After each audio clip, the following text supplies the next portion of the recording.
ከኔ ክብሬ አይቀንስም። ምን ላምጣልህ? ሱቅ ማትከይዘልኝ ወጣ በል ከልብህ ፈልገው ነው? ከልብ ፈልጌ ነው። በላው ጠጣው ምን እያረከው ነው?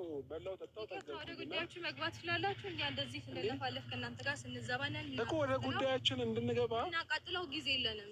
እሺ አንተ ጋር እኮ ወደ ጉዳያችን እንድንገባ መጀመሪያ ደውለህ የጠራህን አንተ ነህ። ሰው ጉዳይህን ጨርሰህ እንሂድበት። ከእናንተ ጋር የምንጋትትበት ታይም የለንም ነው። የፓርላማ ውይይት ነው። ምን አውቃለሁ ታዲያ እኔ ለምንድን ነው 10 ጊዜ ስደውል እያየሁ ነው እንዴት እየሆነ እንደነበር።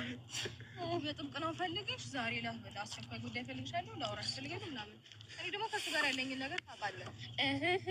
ያንን ነገር የእኔ አበባ ነሽ የምወድሽ። አይ አንድ ነገር ግን ልንገርህ።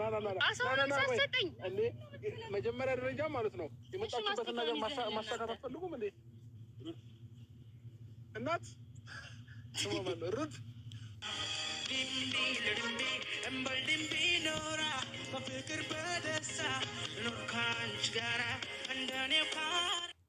አይ መግማት መግማማት አሁን ማማዝነሽ አሁን መግማት ትላላችሁ እናንተ ለተመልካች ክብር የሌላችሁ ናችሁ። እኔ ነመላችሁ በነገራችን ላይ እየተነጋገራችሁ ነው አይደል? ምሰሩት ተደዋውላችሁ ምናምን አይደል?